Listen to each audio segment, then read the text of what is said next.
step, it'll mess up.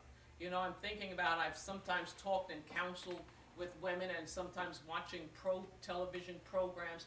You know, sometimes, I've taught high schoolers, a teenager, they don't even have to be a teenager. They say, you know, you ask them, well, you know, they had all these goals and they end up getting pregnant, and it's like, well, it just happened. But you see, it didn't just happen. Something happened along the way. Things never just happen. If we do not practice, you know, listening to that inner voice.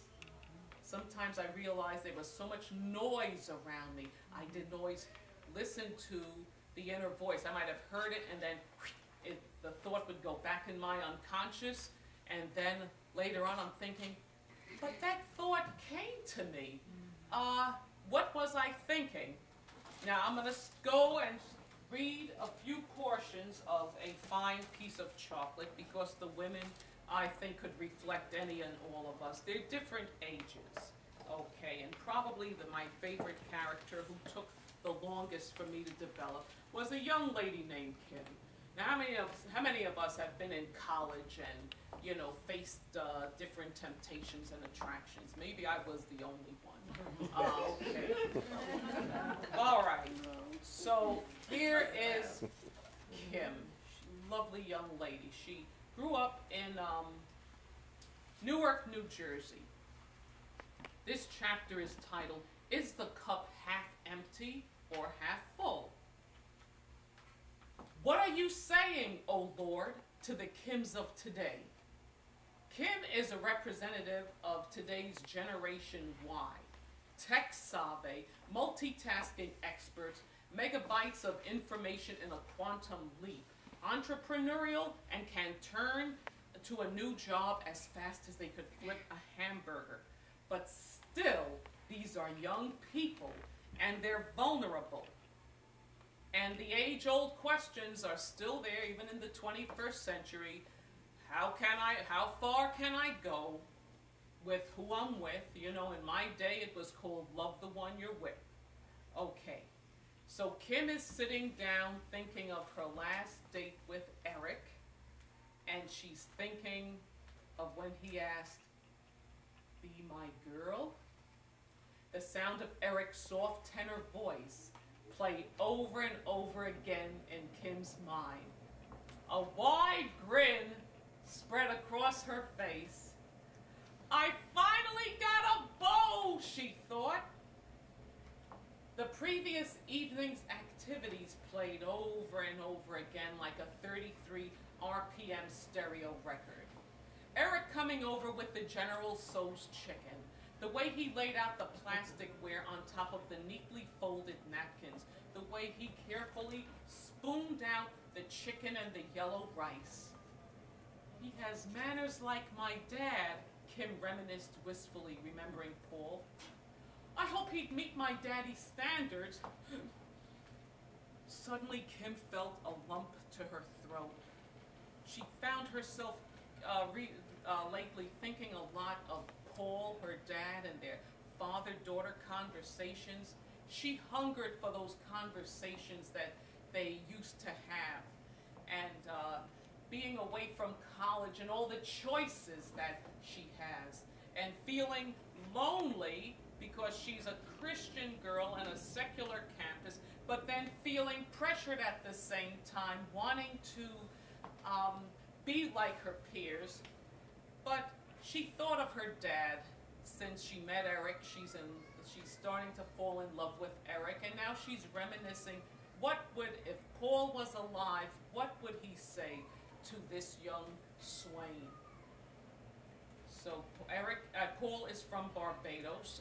We'll attempt to imitate, if I can, the accent. Okay. "Young man, tell me about yourself. What is your course of study?" "Well, sir, I'm a political science major, and..." "What politics is going to change, man? They say the same thing so many different ways, and at the end of the day, nothing has changed." Paul had a tendency to ask questions and then cut off people in mid-sentence to give his opinion. This is Eric now. "Well, sir, with all due respect, we have to form a party of the people and spread the wealth. Paul would interrupt again. Spread the wealth for who, Mon? They want you to think they're giving you something, but at the end of the day, it's in their pockets again, Mon. Kim played the question and answer scenario over and over in her head as she's just imagining how Eric would just respond and try to field Paul's questions. So Paul is now asking Eric, so, you know me, daughter, from the university, no? Yes, sir. Tell me about your people, where are they from? Kim imagined Paul studying Eric intently the way fathers do when a young man comes to visit their daughter, okay? And Paul knew at what point when to stop interrupting and when to listen. This came in handy for his work as a security guard. If only that night had turned out differently. Kim felt her eyes fill with tears at the memory of Paul's violent death. Working to protect property just didn't seem to be worth it, if the ruling class was going to pocket the wealth anyway. Eric's socialist mindset was beginning to infiltrate Kim's thinking, and at the same time she was really starting to feel the pain of losing her father in a real way. And as a youngster, after her dad was killed, Kim was more interested now in seeing how her mother was going to cope. Sometimes hearing the sound of Gloria's voice wailing in the middle of the night, missing Paul, Kim was frightened and thought she was going to lose her mama too.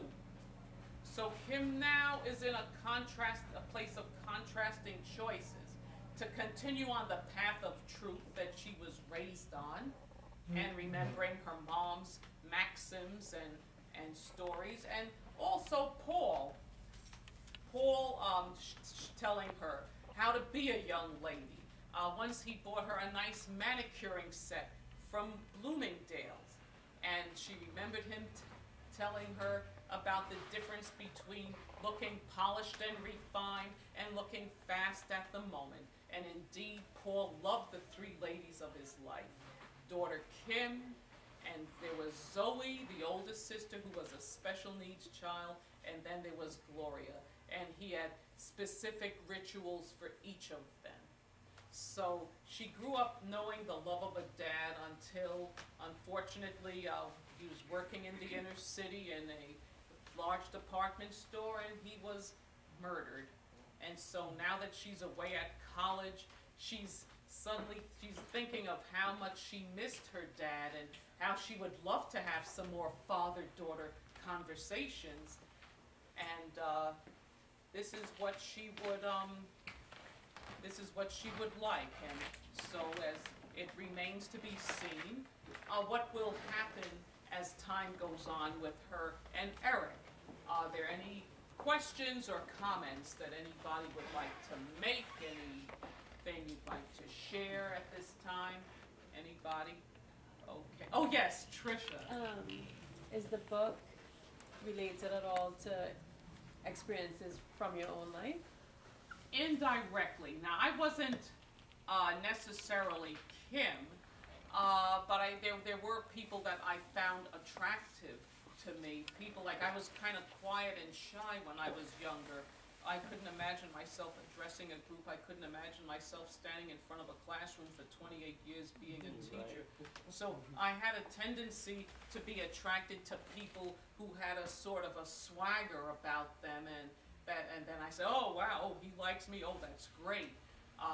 But I didn't go and mess up, my college career. I did go through the 4 years. Something unfortunate happens with Kim because of her relationship, which went too far with Eric.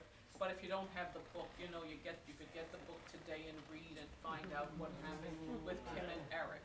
Okay. You said something about mission statements. Yes.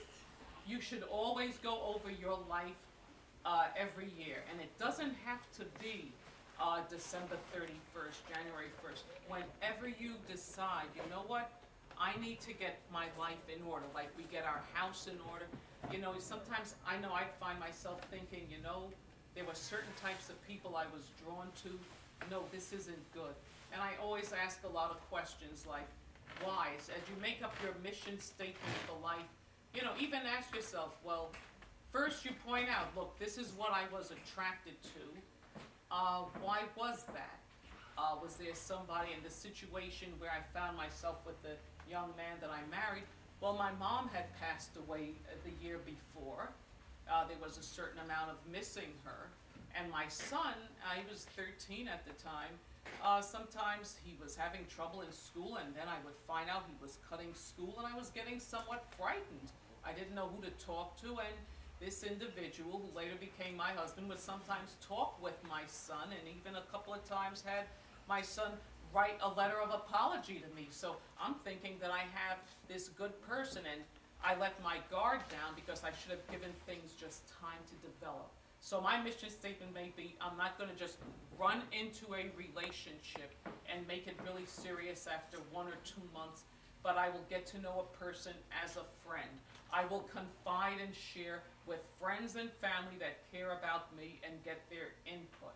You know, those type of things. And then you also include, of course, not just your social life, but as someone who wants to maybe prosper and go on, you know, we're in these tough economic times. Your mission statement, how much money do you want to make? What is something that you would like to do?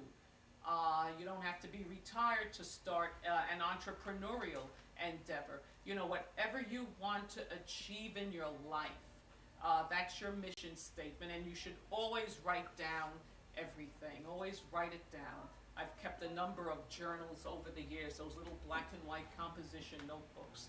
And in 2008, before I even thought I'd be writing the book, I wrote in a journal that after what I lived through, I will be writing a book from this. And I said I was going to keep my married name, but I changed that. I used my maiden name, Banks. I think that'll take me much further, and that's it. Yes. Yes. Jackie, I wanted to know about your writing process and how, like you said, you had an idea for the book, but how did you write every day? Did you? Oh, not every day. What was it like? I was still teaching when I started writing the book. This was in '09. I retired in 2013. I was with this program that was supposed to help people publish their books. Now, I got a lot from it. I did learn about the writing process. I did learn about media and how to present myself and speak and all like that. The process, I had these teleseminars, and I would call, it was a form of accountability, but it was what I was paying for anyway, and I would talk to the person that was guiding me through, and they told me how to write the book. But there's no one formula to writing a book, you know, because the the company ended up going defunct. I really don't even know what happened. All of a sudden, the person just wasn't there on the calls anymore, and okay, a lot of money, but I won't say it was wasted because I learned how to write, and I had already started the book. They wanted to change, excuse me, my subtitle, which I kept, Righteous Sistas Crossing Over to the Wild Side. They wanted to make it helping women move from relationship failure to relationship victory. No. But, no, thank you. And see, the public speaks, and I will listen to the public, you see. People do cross over and do things they didn't think they ever would. This is life. But throughout the book, the women, as they go through their journey, each of the three characters go through some type of trauma with the particular man that they're dealing with, but then they overcome. So within this novel, they are already moving from relationship failure to relationship victory. Yes. Mm-hmm. Yes. Are there any other questions, or maybe I could take another excerpt? Did you have a burning desire when you initially thought about writing the book? A burning desire. Perhaps I did. I know I said I need to write this because all the time when I was going through the difficulties of the failing marriage, I remember many people, different people, I kept hearing this over and over again. People were telling me, Jackie, this isn't for you. This is to help somebody else. And I really had wished that God had it at that time a different way if I'm going to help somebody. But then I found out from going to author groups, it seems like many people who wrote a book went through some kind of a horror. You know, I listened to this program, Focus on the Family, and a lot of the authors, some of them who wrote books on raising children, some of them had a very rebellious child that broke their heart. They wrote it. Writing is cathartic, and I would say whether you plan to publish a book or not, it's very therapeutic to write. Yes, true. Yes. Yes. Okay. Let's see. This is a group that's over 30, so I'm going to